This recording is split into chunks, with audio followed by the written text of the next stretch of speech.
Picture this for a second. High over Iran, and the coastline below looks empty. No harbor, warship, or radar dish, just rock, cliffs, and the Persian Gulf.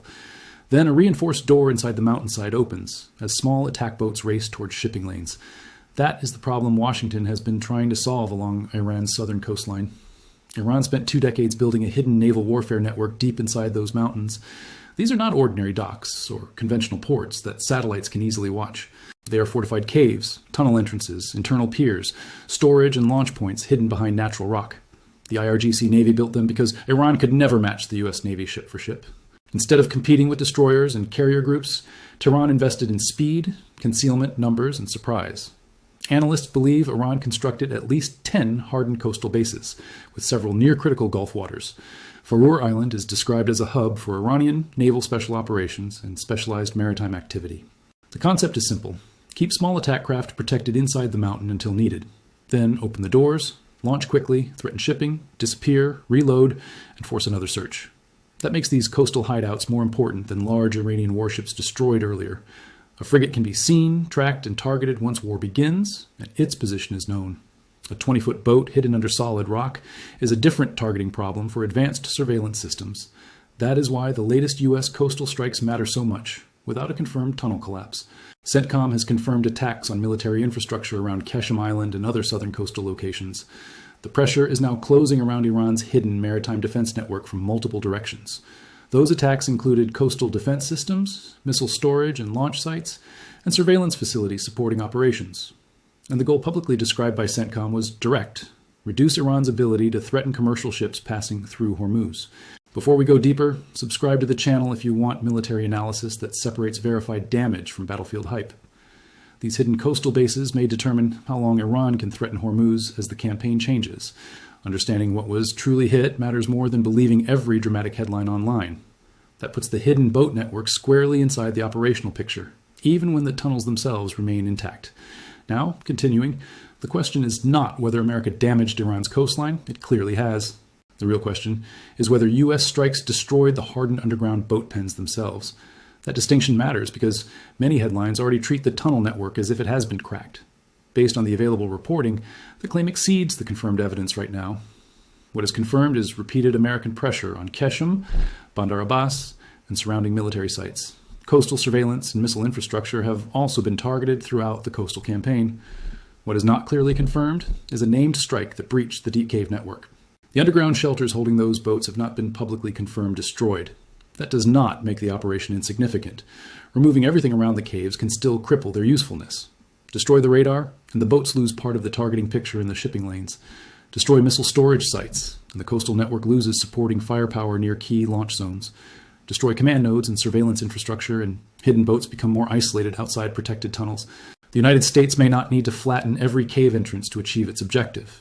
It can still make the entire underground system far less dangerous over time. It can attack the eyes, ears, weapons, communications, and logistics surrounding the shelters. That pressure steadily reduces their operational value after each new American strike. That is the more realistic picture along the Iranian coast right now. Earlier in the war, American and Israeli strikes hit Iran's conventional navy hard across multiple ports. Chabahar, Bushehr, Bandar Ijask, Bandar Abbas, and Keshem all became part of the wider naval target set. Reporting cited in the source suggested as much as 70% of Iran's surface fast boat inventory was destroyed early. Yet even after those losses, more than 60% of the surviving high-speed attack craft were reportedly sheltered underground. That is exactly why the problem did not disappear after Iran's larger naval vessels started going to the bottom. The conventional navy was never the entire threat, and in some ways it was not even the most important one. Iran's asymmetric strategy depends on assets that are cheap enough to replace and hidden well enough to survive. A large warship is prestigious, but a swarm of concealed boats may create far more anxiety inside Hormuz. Those boats can emerge from scattered sites, approach from different directions, carry missiles or torpedoes, and disappear quickly. The doctrine is built around swarming rather than winning a traditional naval duel against a superior fleet. Iran knows a single small boat cannot defeat an American destroyer in a straight fight under normal conditions. But dozens appearing from multiple directions can force defensive systems to track, prioritize, and engage many threats simultaneously. These caves are not just storage facilities hidden inside rock along the coastline. They are the launch architecture behind Iran's asymmetric maritime strategy under pressure. That is why the United States is targeting the broader coastal ecosystem. The goal is to make the hidden fleet progressively less useful during future deployments. The difficulty is that hardened underground facilities carved into rock are among the toughest targets in modern air warfare. A normal building can be destroyed when enough blast pressure collapses walls, roofs, and structural supports around it. A mountain does not behave that way because the mountain itself becomes the armor protecting whatever is built inside. Iran has applied this philosophy far beyond its naval hideouts, especially inside its underground missile storage complexes. Some Iranian facilities contain extensive tunnel networks with storage and launch areas. They also use assembly sections and multiple exits to complicate repeated attacks. The deeper and more redundant the structure, the harder a genuine mission kill becomes. A single strike may damage it without ending operations across the complex. Cratering an entrance may look spectacular on video while leaving alternative exits and internal chambers completely operational. That means planners need precise intelligence about the underground layout before deciding where specialized weapons should actually hit. They may need penetrator munitions, repeated strikes, entrance collapses, ventilation damage, and attacks on supporting infrastructure above ground. Even then, a network with multiple corridors and exits can sometimes retain partial capability after suffering significant surface damage. This is why the coastal fight has become a grinding campaign instead of one clean knockout blow against Iranian sea power. The United States can dominate the air, destroy visible vessels, and repeatedly hit coastal systems without instantly eliminating every cave. That is not proof American air power is ineffective. It is proof hardened dispersed infrastructure was built for this exact scenario. Iran spent years preparing for a war where its conventional forces would lose quickly against a technologically superior opponent. Its answer was to move the surviving threat underground, break it into smaller pieces, and force the attacker to hunt repeatedly. The coastal boat caves are one expression of that doctrine, while the underground missile cities are another, much larger example. In both cases, Iran uses geography as armor and dispersion as a way to complicate American targeting decisions. And, in both cases, the United States answers by turning the surrounding support network into targets before attacking deeper structures. That is what makes the latest coastal campaign so significant, even without proof that every hidden entrance has been destroyed. The operation appears designed to make those hideouts increasingly useless each time the IRGC tries to activate them again. A hidden boat without surveillance support is more vulnerable the moment it leaves the protection of the mountain. A hidden boat without nearby missile coverage has fewer options when American aircraft and warships detect its movement. A hidden boat without communications and coastal command support becomes a smaller tactical problem instead of part of a larger swarm. That is the real meaning of what the U.S. military is doing to Iran's coastal hideouts right now.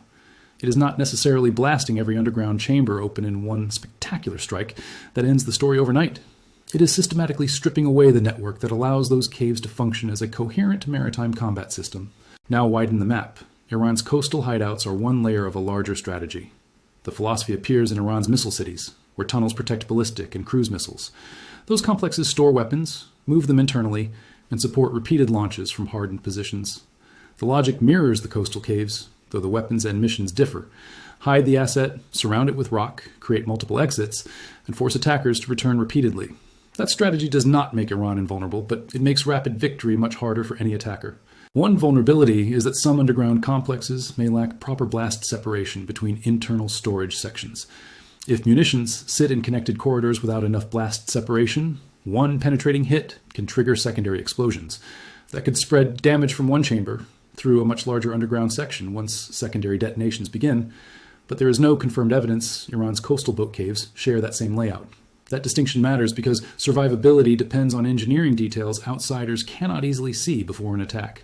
The battle becomes intelligence against concealment, with both sides trying to understand what lies behind the rock.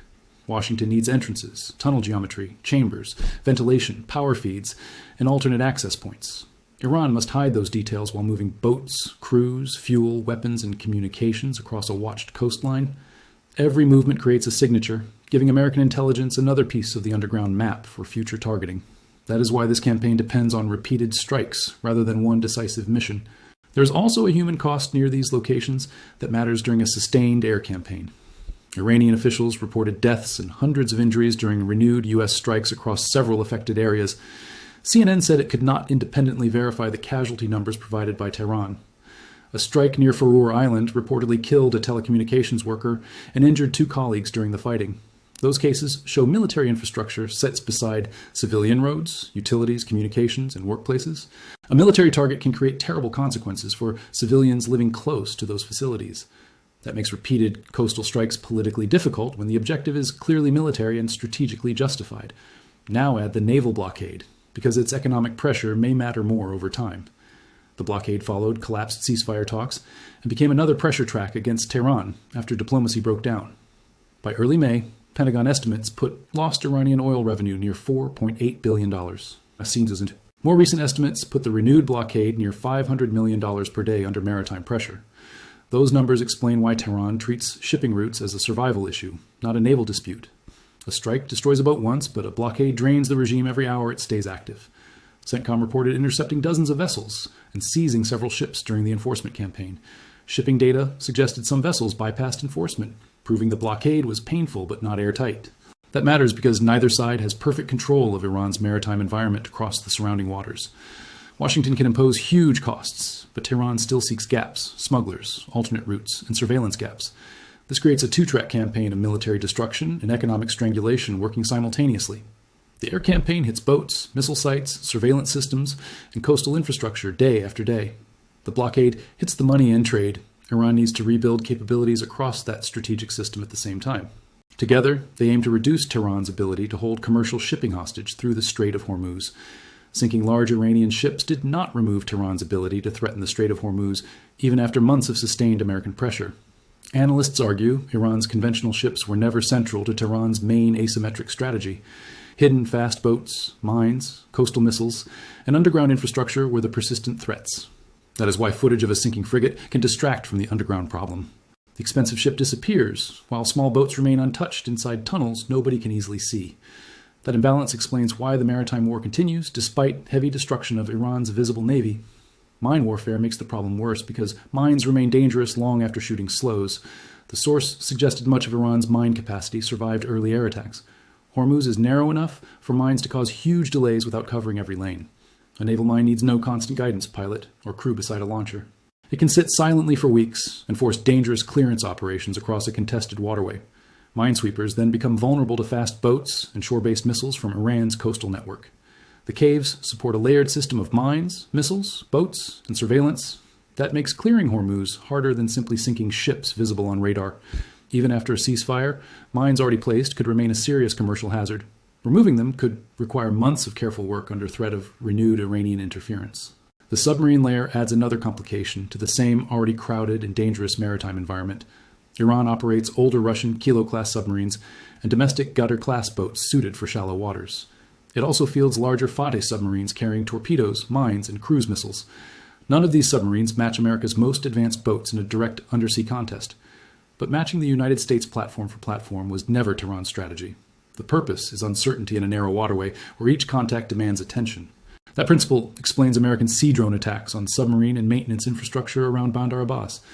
Washington is trying to remove each asymmetric layer, complicating the reopening of maritime traffic.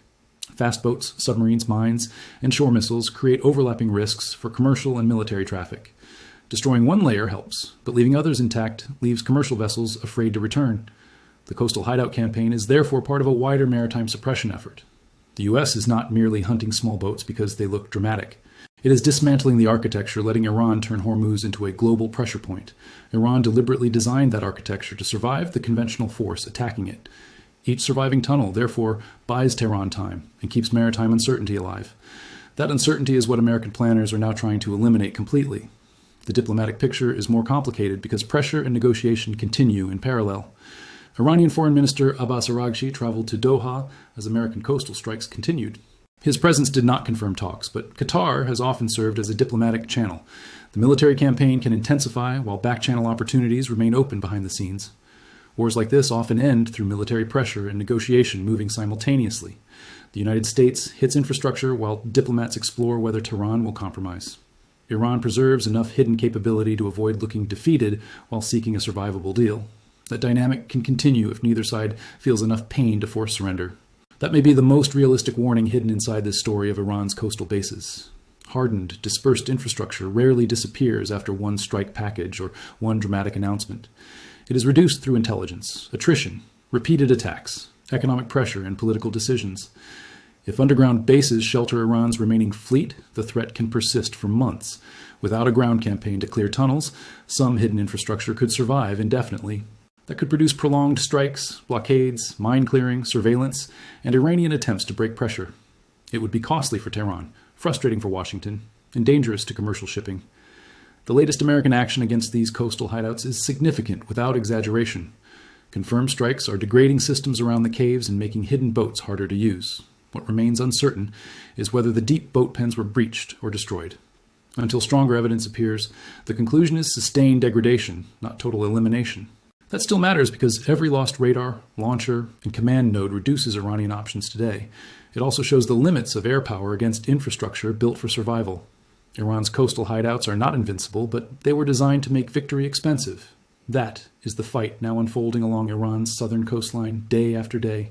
The United States is closing the net, stripping systems that protect the caves. Iran is preserving enough capability to keep Hormuz dangerous and retain an asymmetric bargaining chip. The outcome will not be decided by one explosion blowing a mountain open. It will be decided by whether hidden boats find targets, communicate, launch, survive, and return. If the answer becomes no, the caves may survive while becoming militarily useless. That may be Washington's best way to neutralize Iran's coastal hideouts without destroying every mountain. Anyway, that's today's analysis. Let us know what you think in the comments, and see you in the next video. Thanks.